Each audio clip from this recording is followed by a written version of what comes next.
Welcome back to Boilers and Beyond. I'm your host, Jordan Jones, here on Monday, January 25th, after a really busy news week in Purdue sports that I don't know that I necessarily saw coming, but we got a lot of news to talk about. We got a couple of basketball games from last week to break down here on the show today. Between the good and the bad, we'll be discussing it all right here. And don't be afraid to send me a tweet at Boilers Beyond to let me know your thoughts on whatever we discussed today. But, last week gets off to a really good start. The Boilers headed over to Columbus as 4-point underdogs to take on the Buckeyes. And it will really probably go down as the Jaden Ivey game. Purdue comes from behind to win the game after leading for just 2 minutes and 42 seconds. Ivey hits a step-back three-pointer on an ISO play with 5 seconds left to win the game. Ohio State was fouled, went to the line, and could not get anything going to pull off a shocking comeback. Purdue gets their first road win over a top 15 opponent since Robbie Hummel's fifth year back in 2011-2012. That was according to the BTN broadcast. I was pretty surprised to see that. I guess I can't think of any instances that are applicable there, but it just feels like Purdue's done it since then. They've had some big wins at Ohio State since. They've had some big wins at Breslin Center since, but it's the third Big Ten road win of the year for Purdue. None of the places they've won are easy to win. Value City Arena, Breslin, Assembly Hall. I know there's no fans. I know it's a different year. We're seeing it throughout the Big Ten where home court advantage isn't the typical factor that it usually is in the Big Ten. Purdue's had a lot of years where they lose 0 or 1 game at Mackey Arena all year. I don't know that we're going to see that this year. The home court advantage just doesn't mean as much when you don't have 14,000 people, when you don't have the best student sections in America just beating down on you the whole game. And in Ohio State's case, by no means has Value City Arena ever been a big-time intimidating environment. It's always one of the more quiet arenas. It's not the Horseshoe. They put their energy into football, and basketball environment kind of suffers from that. But, even on the road, Purdue overcame a lot to win this game because it was another game where Travion Williams picks up 2 early fouls. And this is becoming a major issue for Purdue. He gets called for a blatant charge, gets the ball 25 feet from the basket, and tries to just completely back over his defender into the paint. Believe it was Kyle Young. Just driving, and finally he has the chance to kick it out to a shooter on the perimeter, tries to spin to the basket, called for a charge, and then on the other end, ball gets turned over, and he gets called for a frustration foul 85 feet from the basket. That just can't be happening for Purdue at this point. Zach Edey, fortunately, gave Purdue some really, really good minutes at the 5, and he had a great week for Purdue. He's really starting to develop a little bit, and it's not showing as much in the stat sheets as it is when you can just look and see some of his development. He still has a ways to go. He's still certainly not completely comfortable catching the ball and moving with the ball and some of those things. But he's getting a lot better. He's getting a lot more comfortable on defense. He's becoming a better rebounder. If he didn't give Purdue good minutes at the 5, Purdue would have had some really big issues because Mason Gillis was also in foul trouble. They didn't have many options to go to stop some of Ohio State's length. In this game, Purdue didn't shoot well from the outside. 5 of 20 from 3, and that's even a misleading stat because they made their last 3. They were 2 for 17 before Stefanovic was in between a pair of Ivey triples to make that 5 for 20 stat a little misleading. Ivey took some threes early on that didn't look great, and there were comments that he needs to get to the basket a little bit more. Coach Painter's been complimentary of Ivey as a shooter. The last play of the game, it did sound like the main design was for Ivey to get to the bucket. I think he needs to keep driving to the basket more for Purdue, and we'll talk about it a little more as we discuss the Michigan game. But Stefanovic missed his first three from outside before drilling a huge shot to tie the game in the final minute. He didn't have a lot of good looks. Ohio State's length on the perimeter gave him some trouble. That's to be expected. Ohio State is really, really long out there. We'll talk about that some more. It wasn't a great day for the two redshirt freshmen. Brandon Newman played just 17 minutes. Now, part of that was because Ivey was having a really successful day. I believe Ivey was up to 27 minutes in that game, but Newman didn't score. Only 2 field goal attempts for him in the game on Tuesday. And then Mason Gillis, as I said, was in some foul trouble. Fouls out in just 16 minutes. He really succeeds based off his level of physicality and his level of energy. And Ohio State was able to match that. They weren't able, I don't know if you can exceed his level of energy and physicality, but Mason Gillis was matched by Ohio State's bigs. Chris Holtmann has them play really, really hard and just didn't have a successful day. But some of these struggles with the redshirt freshmen, very normal for young players. That physicality and length combo for Ohio State was really tough. Purdue handled it well. They didn't back down. We saw when Mason Gillis fouled out, Aaron Wheeler was massive for Purdue. And it wasn't from him scoring, but he sets a great screen to get Sasha Stefanovic open on a 3 to tie the game. Smart enough to foul Dwayne Washington to make sure he didn't get an open 3. Dwayne Washington was unbelievable for the Buckeyes. Believed he knocked down 7 threes in that game. Unbelievably productive day for him. But Wheeler also gets the rebound after the second missed free throw, launches it down to the other end to run out the clock. A really, really good game for Aaron Wheeler. And when he can play to the point where he is productive without scoring the basketball, that's when Purdue is at their best, because his struggles scoring have been well documented. He's shooting down below 25% from 3 this year. Everyone had hoped it was going to be a revert to the median year after he struggled last year. He just hasn't shot the ball all that well, but you do hope that he can continue providing productive minutes even if he may not be scoring as much. I watched this game, and it is very noteworthy. The assistant coaches deserve a lot of credit for this win and the way this team has played all year. Purdue adjusted really well on defense. Ohio State started off the game red hot from 3.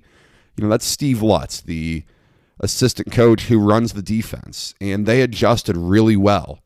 Zach Edey's progress was very obvious from the first Ohio State game back on December 16th to the second Ohio State game on January 19th.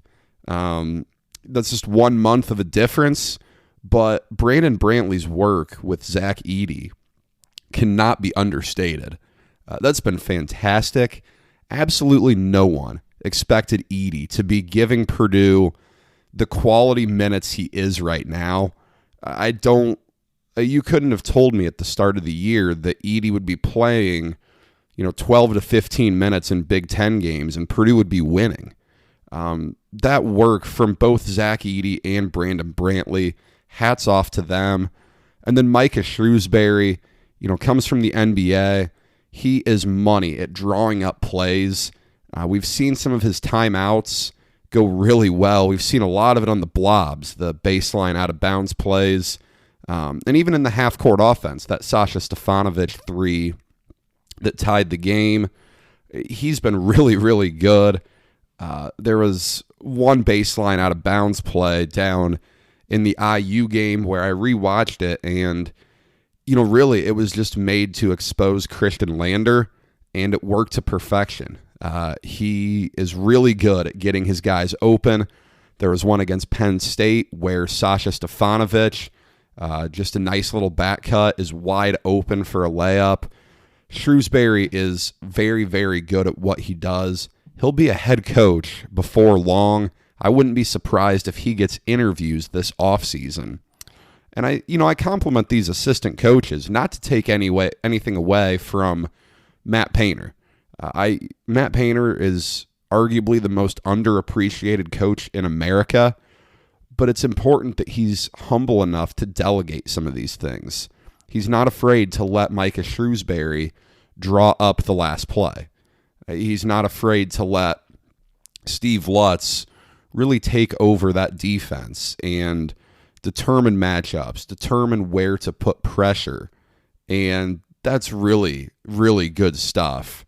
There's a lot of other coaches that could stand to learn from that. But Purdue moves on, after their 67-65 win over Ohio State, and that game on Friday against Michigan became all that much bigger. Then word starts to spread on Friday. It's big day. It's game day. You start seeing some illegitimate, unreliable reports on Twitter and on message boards that Purdue was going to have some COVID issues in this game. And then the official word came around 5 o'clock, 2 hours before tip-off, that Sasha Stefanovic has tested positive for COVID-19.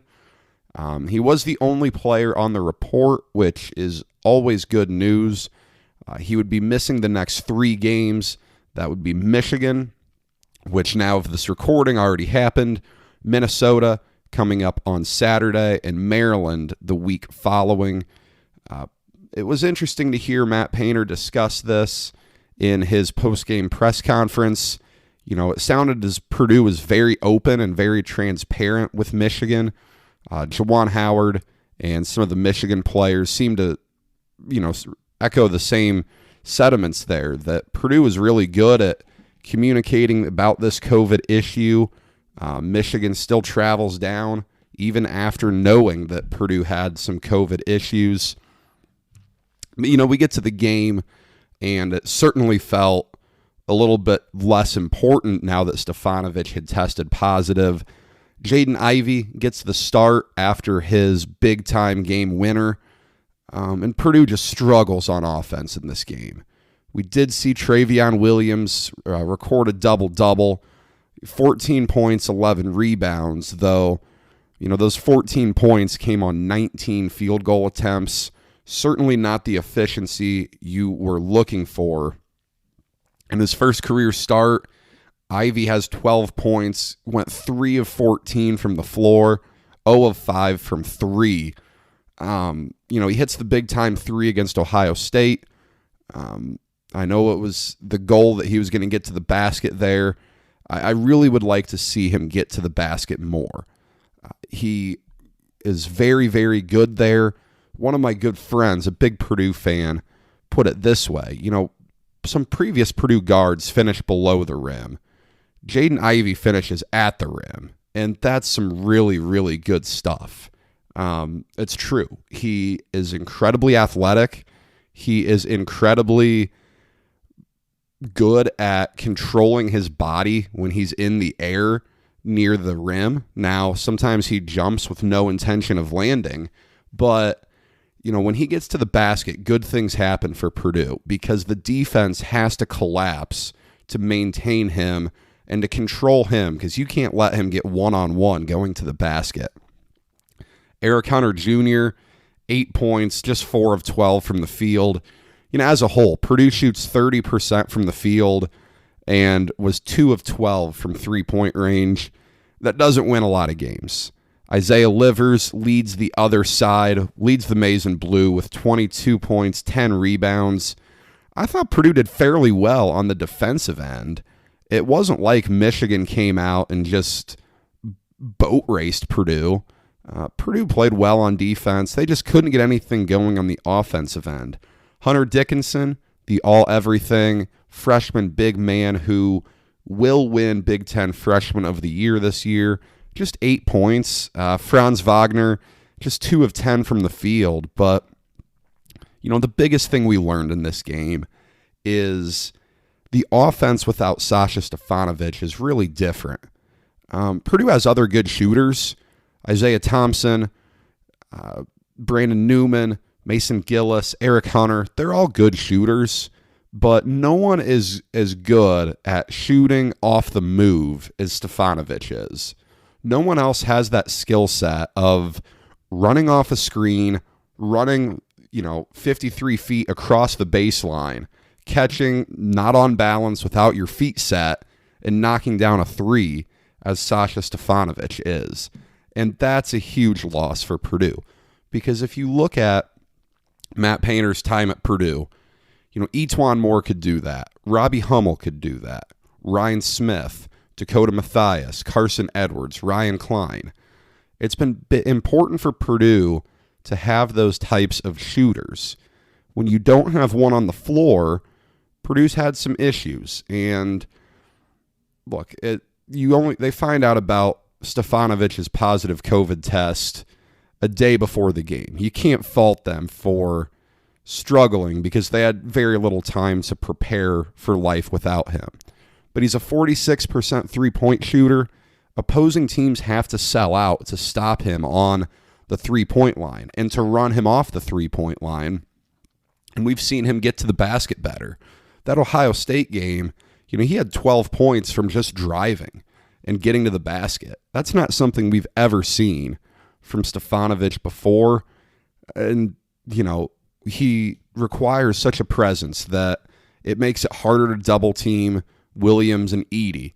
He's a very good free throw shooter, shooting 80% on the year. You have to hope, certainly, first and foremost, he recovers quickly from COVID and that there are no complications recovering from that. But, especially that when Purdue gets him back, they're a much better team with him. Now, even if Stefanovic is on the floor, I don't know that Purdue wins this game. Their length really gave Purdue a lot of issues. And we saw some foreshadowing of this when Purdue's faced off with Ohio State, and Purdue hasn't shot well in either of those games. The Buckeyes aren't as big in the middle. Kyle Young, Seth Towns, they're not a true center in the Big Ten, but their wings are long. E.J. Liddell's 6'7", Justice Suing 6'7", Kyle Young 6'8", Seth Towns 6'8", and these guys all play outside. Now, Purdue can counter that against Ohio State because Purdue has the true center. They have Travion Williams and Zach Edey, whereas Ohio State doesn't, and Purdue can really use that to their advantage. But with Michigan, they have two true centers. You have Hunter Dickinson and you have Austin Davis, who did some nice things off the bench for them on Friday. But they're really, really long. Franz Wagner's 6'9". He's playing the 3. Isaiah Livers is 6'8". He's playing the 4. That gives Purdue shooters so much less space to work with. That was the case against Ohio State. We saw it. Stefanovic doesn't get clean looks. Purdue's 2 of 17 before the last 3 attempts. And Purdue only attempted 12 threes in that game against Michigan. I'd be interested to know when the last time Purdue won a game only taking 12 threes was, because it's had to have been a while. This is a team that is predicated upon the three-point line. Just a tough one for Purdue. A lot of difficulties on the offensive end. I think a lot of that comes from Stefanovic's absence, and the rest of it comes from that length from Michigan. Now, moving forward, before the Ohio State game, I really felt, and I had talked to some of my roommates about this. If Purdue can win one of three versus Ohio State, Michigan, and Minnesota, that's a pretty good stretch. You're in pretty good shape. And they took care of that in Columbus by getting the big-time improbable victory. Now you're kind of playing with house money here, especially while Stefanovic is out. Michigan's a weird game. Michigan was clearly the better team. They deserved that win. Now I'm probably expanding that to, this Minnesota and the Maryland game, which follows that up. But this week, during this podcast cycle, just one game, Purdue takes on Minnesota here at Mackey Arena. That's Saturday, a 7:30 p.m. tip-off, I believe, on BTN. Minnesota just weirdly got inexplicably smoked at Maryland. Against Maryland at the Barn. I think Minnesota only scored 49 points in that game. As a whole on the season, they've been better than I expected. Marcus Carr is for real. Purdue fans are well aware of that. Minnesota's guards have terrorized Purdue for years now.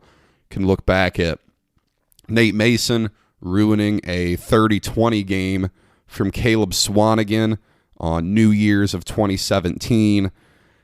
Gabe Kalsher is another guy. You've got Carr. Kalsher's a guy who can shoot it.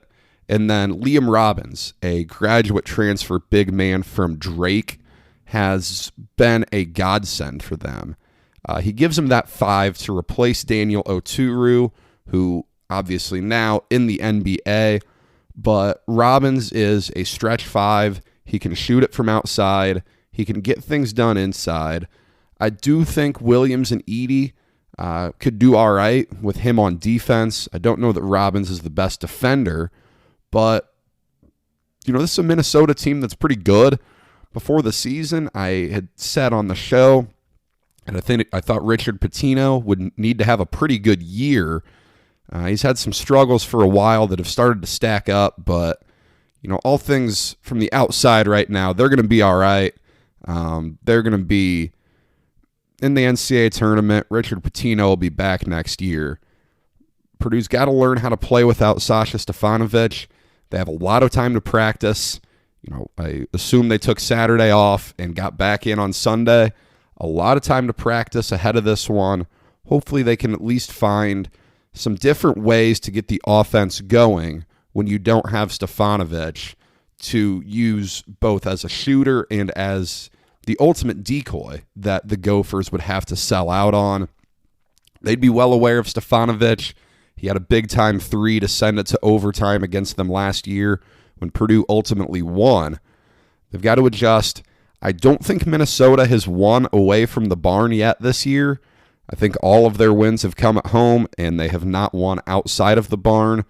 We'll see if Purdue can get a big-time win here at Mackey Arena on Saturday. It won't come easy, but if Purdue can win that game, that's something that really signifies what's to come with this Purdue team. I did want to comment real quick.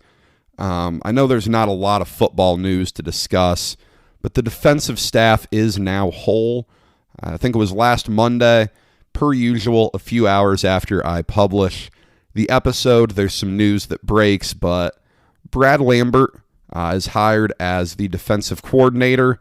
He was most recently the defensive coordinator at Marshall for a couple years.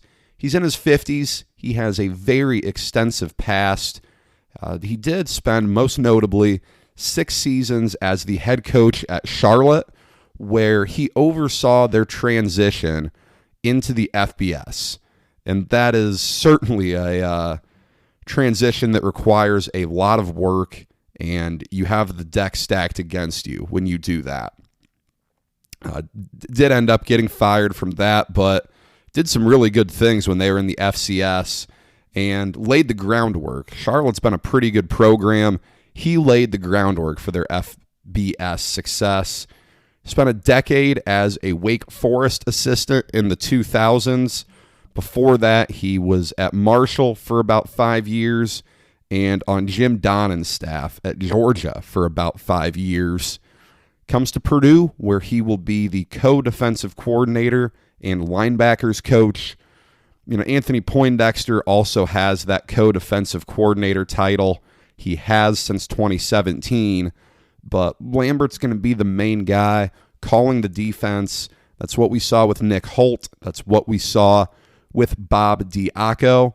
I have no reason to think that will change now with Lambert. He's a guy who should have experience calling the defense, and that rounds out a staff that I'm really impressed with. Jeff Brom did a nice job going out and getting some guys who are proven on the defensive side. Mark Hagan, a guy with a boatload of experience in this state alone, has coached at Purdue, played and coached at Indiana. He's going to be the defensive line coach, and he's got all you want in terms of recruiting ties here in the Midwest. Ron English comes in as the cornerbacks coach. He was the head man at Eastern Michigan for a while. Purdue's had some success recruiting the state of Michigan. You look at guys, Jalen Grant, Marvin Grant, Abdur-Rahman Yassin, Malik Carr. They've had a lot of success recruiting up there, and we'll see if he can add some to that.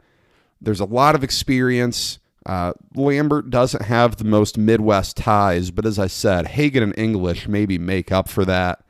And it'll be really interesting to see what changes from the Diaco scheme that just clearly was a dumpster fire from the start to now where, Purdue gets a lot of pieces back on defense. They do lose Lorenzo Neal and Derek Barnes, probably the two most important pieces. Simeon Smiley also departs, but a lot coming back. I'm really excited for the pieces Purdue has coming back, and it's all centered around big number 5, George Karlaftis, and getting him back after a frustrating year with his ankle injury and his positive COVID-19 test. This defensive staff has a great building block for that defense in Karlaftis. That's all I have for you today. Thank you for spending some time with me. Be sure to follow the show on Twitter at Boilers Beyond for Purdue news and some in-game analysis. Boilers and Beyond is available wherever you get your podcasts. Be sure to subscribe so you don't miss an episode. I will be back next Monday with a new episode to talk about the Boilers and the Gophers, and if any big-time news breaks in between then, we will be sure to break it down on next Monday's show. Until then, let's see what Purdue can do now that they've hit a little bit of adversity.